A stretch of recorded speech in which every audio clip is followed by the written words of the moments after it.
നമസ്കാരം. ഈ വാർത്ത പഹൽഗാം ഭീകരാക്രമണത്തെക്കുറിച്ചോ അല്ലെങ്കിൽ അതിനുശേഷം ഭാരതം പാകിസ്ഥാനെതിരെ എടുക്കാൻ പോകുന്ന ശിക്ഷണ നടപടിയെക്കുറിച്ചോ അല്ല, മറിച്ച് അതേ പ്രദേശത്ത് നടക്കുന്ന മറ്റൊരു കാര്യത്തെക്കുറിച്ചാണ്. അത് ഞെട്ടിപ്പിക്കുന്നതാണ്, പക്ഷേ മലയാളികളെ സംബന്ധിച്ചിടത്തോളം വലിയ ഞെട്ടലിന് സാധ്യതയില്ല എന്ന് ആദ്യം തന്നെ പറഞ്ഞുകൊള്ളട്ടെ. വാർത്ത മറ്റൊന്നുമല്ല, ഒരു മലയാളി ഭീകരൻ കൂടി, ഇസ്ലാമിക് സ്റ്റേറ്റ് ക്യാമ്പിൽ ചേർന്ന ഒരു മലയാളി ഭീകരൻ കൂടി കൊല്ലപ്പെട്ടിരിക്കുന്നു എന്നുള്ള വാർത്തയാണ് പ്രേക്ഷകരുമായി പങ്കുവെക്കുന്നത്.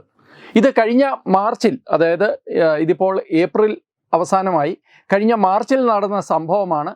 പക്ഷേ ആ വാർത്തയുടെ ഒരു കൺഫർമേഷൻ നമ്മൾക്ക് ഇപ്പോഴാണ് ലഭിച്ചിരിക്കുന്നത് എന്ന് മാത്രം. ഈ വാർത്ത കുറേ ചോദ്യങ്ങൾ ഉയർത്തുന്നുണ്ട്. അതിനു മുമ്പ് ഈ വാർത്ത എന്താണ് എന്ന് നോക്കാം. Islamic state Khorasan province ISKP എന്നൊരു സംഘടനയെക്കുറിച്ച് ഞാൻ നേരത്തെ തന്നെ RP തോട്ട്സിലുമൊക്കെ പല പ്രാവശ്യം പറഞ്ഞിട്ടുള്ളതാണ്. ഇസ്ലാമിക് സ്റ്റേറ്റ് എന്ന ഭീകര സംഘടന, ലോകത്തിലെ ഏറ്റവും നീചമായ ഇസ്ലാമിക ഭീകര സംഘടന, അത് അവസാനിച്ചു എന്ന് പലരും പറയുന്നുണ്ടെങ്കിലും ഇസ്ലാമിക് സ്റ്റേറ്റ് ഖൊറാസാൻ പ്രോവിൻസ് എന്ന് പറയുന്ന ISKP എന്ന് പറയുന്ന ഇസ്ലാമിക് സ്റ്റേറ്റിൻ്റെ ഒരു ബ്രാഞ്ച്, അത് ഖൊറാസാൻ പ്രോവിൻസിലാണ്, അഫ്ഗാനിസ്ഥാനിലെ ഖൊറാസാൻ പ്രവിശ്യയിലാണ് ആ ബ്രാഞ്ച് പ്രവർത്തിക്കുന്നത്. ആ സംഘടന നശിച്ചിട്ടില്ല എന്ന് മാത്രമല്ല, ഒരു പക്ഷേ ഇസ്ലാമിക് സ്റ്റേറ്റിനേക്കാൾ കൂടുതൽ കെട്ടുറപ്പോടു കൂടി, സൈനിക പരിശീലനത്തോടു കൂടി ഭീകരരെ പരിശീലിപ്പിച്ചെടുക്കുന്ന ഒരു കേന്ദ്രമായിട്ട് അല്ലെങ്കിൽ ഒരു സംഘടനയായിട്ട് ഈ ISKP മാറിയിട്ടുണ്ട്. നമ്മുടെ കേരളത്തിൽ നിന്ന് പോയ ആൾക്കാരും മിക്കവാറും എല്ലാവരും തന്നെ ഈ അഫ്ഗാനിസ്ഥാനിലെ ഖൊറാസാൻ പ്രോവിൻസിൽ ഈ ISKPയുടെ കീഴിലാണ് എത്തിച്ചേർന്നത്.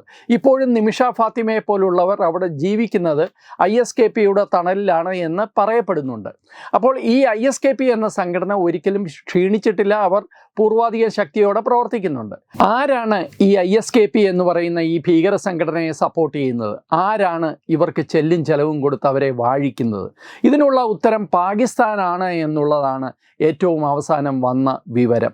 ആ വിവരത്തോടൊപ്പമാണ് ഇങ്ങനെ ഒരു മലയാളി ഭീകരൻ കൂടി ISKP ക്യാമ്പിൽ കൊല്ലപ്പെട്ടു എന്നുള്ള വാർത്ത പുറത്തു വന്നിരിക്കുന്നത്. ഇനി എന്താണ് ഈ വാർത്തയെന്ന് നോക്കാം. ISKP എന്ന് പറയുന്ന ഈ സംഘടനയുടെ ഒരു ക്യാമ്പ്, ഒരു ഭീകര പരിശീലന ക്യാമ്പ് പാകിസ്ഥാനിലെ ബലൂചിസ്ഥാൻ പ്രവിശ്യയിൽ മസ്തൂങ് ജില്ലയിൽ ബോലാൻ നദിക്കരയിൽ പ്രവർത്തിച്ചിരുന്നു. ആ ക്യാമ്പിനെ ബലൂചിസ്ഥാൻ ലിബറേഷൻ ആർമിയുടെ പോരാളികൾ ആ ക്യാമ്പിനെ ആക്രമിക്കുകയും ആ ക്യാമ്പ് തകർക്കുകയും ചെയ്തു. ആ തകർത്ത ക്യാമ്പിൽ ഏതാണ്ട് 30-40ഓളം ഭീകരരെ ബലൂചിസ്ഥാൻ ലിബറേഷൻ ആർമി കൊന്നൊടുക്കി എന്നാണ് പറയുന്നത്. ക്യാമ്പ് പൂർണ്ണമായിട്ടും നശിപ്പിച്ചു എന്നും ബലൂചിസ്ഥാൻ ലിബറേഷൻ ആർമി അവകാശപ്പെടുന്നുണ്ട്. ആരാണ് ബലൂചിസ്ഥാൻ ലിബറേഷൻ ആർമി എന്ന് നമുക്കറിയാം.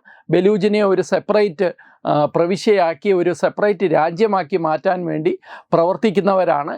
ഈ ബലൂചിസ്ഥാൻ ലിബറേഷൻ ആർമിക്ക് ഭാരതത്തിൻ്റെ രഹസ്യാന്വേഷണ ഏജൻസികളുടെ പൂർണ്ണ സപ്പോർട്ട് ലഭിക്കുന്നുണ്ട്. അവരാണ് ഇവരെ വളർത്തുന്നത് എന്ന് പറയുന്നത് പാകിസ്ഥാനിലെ ഗവൺമെൻറ്റും പാകിസ്ഥാനിലെ മാധ്യമങ്ങളുമാണ്. നമ്മൾക്ക് അതിൻ്റെ സത്യം അറിയില്ല, അറിയേണ്ട ആവശ്യവുമില്ല.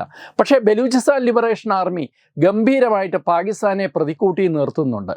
ആഗോളതലത്തിൽ പാകിസ്ഥാൻ്റെ ഈ പറയുന്ന, യഥാർത്ഥത്തിൽ Balochistan liberation army Islamic state camp പാകിസ്ഥാനിനുള്ളിൽ ആക്രമിക്കുന്നതോടുകൂടി ലോകത്തിന് മുഴുവൻ ഇപ്പോൾ മനസ്സിലായിട്ടുണ്ട് ഇസ്ലാമിക് സ്റ്റേറ്റിൻ്റെ ഒരു ക്യാമ്പ് പാകിസ്ഥാനിനുള്ളിലുണ്ടെന്ന്. ശരിക്കും പറഞ്ഞു കഴിഞ്ഞാൽ ഈ പാകിസ്ഥാൻ്റെ ഇരട്ടത്താപ്പ് പൂർണ്ണമായിട്ട് ലോകത്തിന് മുമ്പിൽ വെളിവാകുകയാണ് ഈ ബലൂചിസ്ഥാൻ ലിബറേഷൻ ആർമിയുടെ ഈ ഒരു ആക്രമണത്തോടുകൂടി. കാരണം ഇസ്ലാമിക് സ്റ്റേറ്റ് എന്ന് പറയുന്ന സംഘടന അമേരിക്കയുടെ പ്രഖ്യാപിത ശത്രുവാണെന്ന് നമുക്കറിയാം.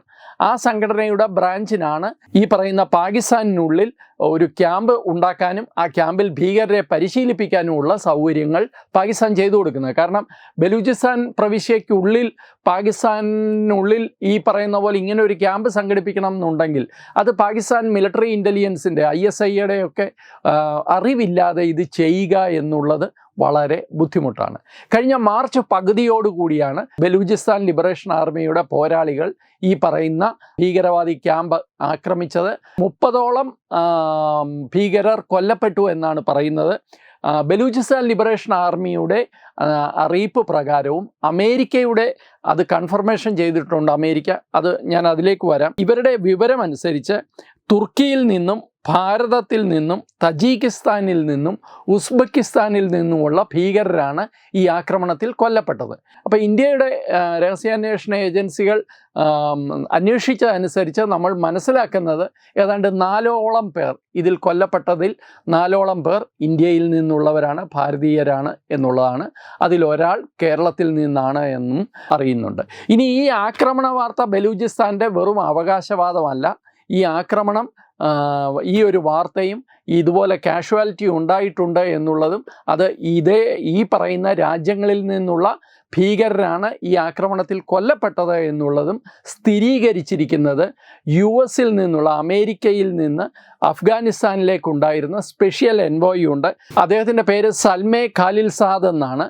അദ്ദേഹം വളരെ വ്യക്തമായിട്ട് തന്നെ അദ്ദേഹത്തിൻ്റെ സാമൂഹ്യ മാധ്യമ അക്കൗണ്ടുകളിൽ ബലൂചിസ്ഥാൻ ലിബറേഷൻ ആർമിയുടെ ഈ ഒരു അറിയിപ്പ് പൂർണ്ണമായിട്ടും ശരിയാണ് എന്നും അദ്ദേഹമാണ് ഈ മരിച്ചവരുടെ നാഷണാലിറ്റി പുറത്തു പറഞ്ഞിട്ടുള്ളത്. അത് തുർക്കിയിൽ നിന്നും ഭാരതത്തിൽ നിന്നും ഉസ്ബെക്കിസ്ഥാനിൽ നിന്നുമൊക്കെയാണ് എന്ന് ഇദ്ദേഹമാണ് ഇപ്പോൾ കൺഫേം ചെയ്തിട്ടുള്ളത്. ഇതുവരെ കേരളത്തിൽ നിന്ന് ഇസ്ലാമിക് സ്റ്റേറ്റിൽ ചേർന്ന് ജിഹാദ് നടത്താൻ വേണ്ടി പോയ മലയാളികൾ അവർ കൊല്ലപ്പെട്ടത് അമേരിക്കൻ ബോംബിങ്ങിലും അമേരിക്കയുടെ വെടിയുണ്ട ഏറ്റുമൊക്കെയാണെങ്കിൽ ഇപ്പോൾ ഇവർ മരിക്കുന്നത് ബലൂചിസ്ഥാൻ്റെ പോരാളികളുടെ വെടിയേറ്റാണ് എന്നുള്ള വ്യത്യാസമുണ്ട്.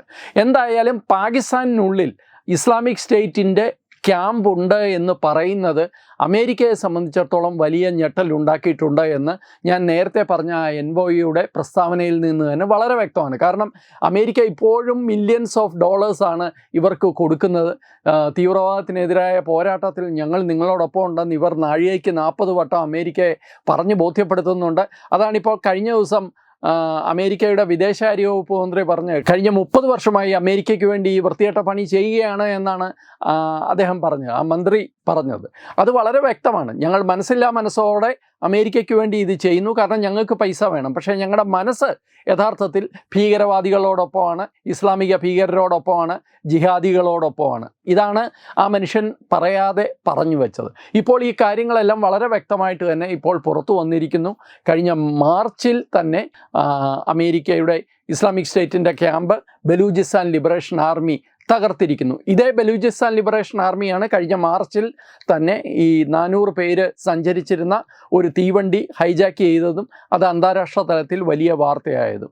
അപ്പോൾ ഭാരതത്തിനെതിരെ വലിയ തോതിൽ യുദ്ധം നടത്താനും വലിയ അവകാശവാദങ്ങളോടുകൂടി നെഞ്ചുവിരിച്ച് നിൽക്കാനും ഒക്കെ ശ്രമിക്കുന്ന പാകിസ്ഥാനിനുള്ളിൽ എത്രമാത്രം അഴുകിയ അവസ്ഥയാണ് ആ രാജ്യം കടന്നു പോകുന്നത്.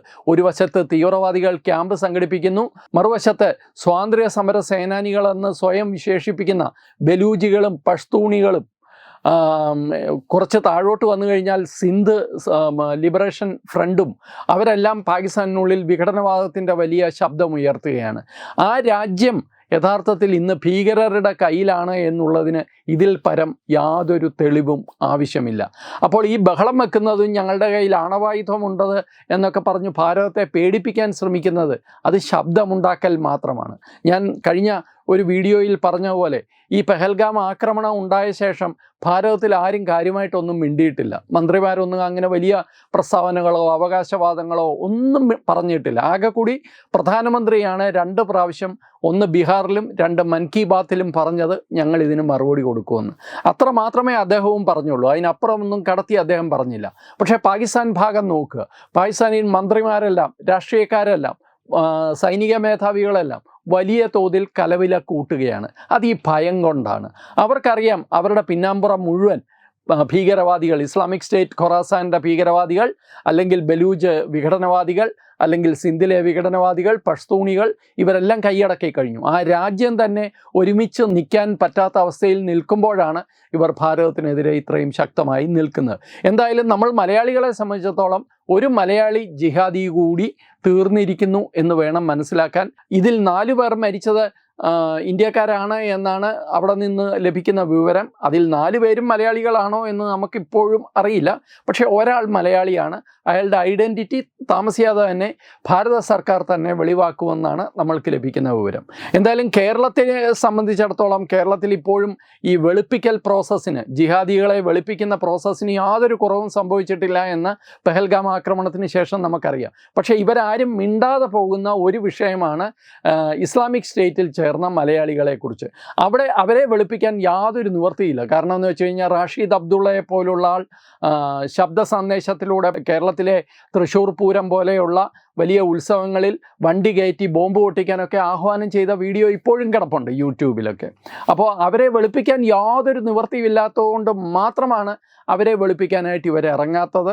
പക്ഷേ അപകടം എത്രത്തോളം ഭീകരമാണ് എന്നും നമ്മുടെ കേരളത്തിൽ തന്നെ എത്രത്തോളം മനസ്സുകൾ ജിഹാദിവൽക്കരിക്കപ്പെട്ടിട്ടുണ്ട് എന്നുള്ളതിൻ്റെ ഏറ്റവും വലിയ തെളിവാണ് പടന്നയിൽ നിന്ന് പോയ റാഷിദ് അബ്ദുള്ള മുതൽ ഇപ്പോൾ കഴിഞ്ഞ മാസം പാകിസ്ഥാനിനുള്ളിൽ ബലൂജ് പ്രോവിൻസിൽ ചത്തുവീണ ഈ പറയുന്ന ജിഹാദി വരെയുള്ള ആൾക്കാർ.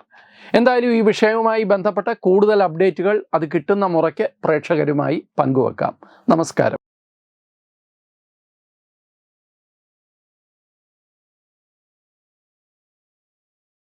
Partner Edubix online executive education, focus physiotherapy centre Pattom, Unnat engineering Gujarat, തീർത്ഥയാത്ര.com, iron build Gujarat, PRS hospital Killipalam Thiruvananthapuram.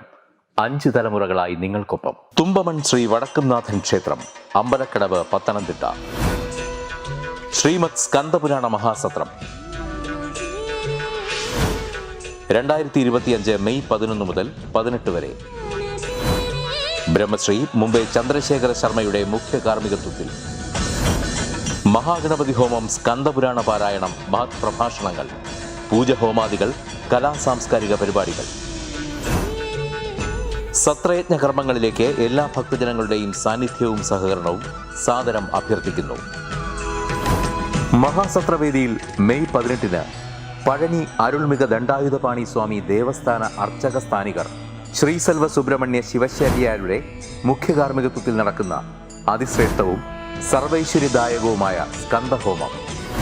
സ്കന്ദമഹാപുരാണ സത്രത്തിന്റെ ആദിമധ്യാന്തമുള്ള സമ്പൂർണ്ണ തത്സമയ കാഴ്ച തത്വമയി നെറ്റ്വർക്കിൽ.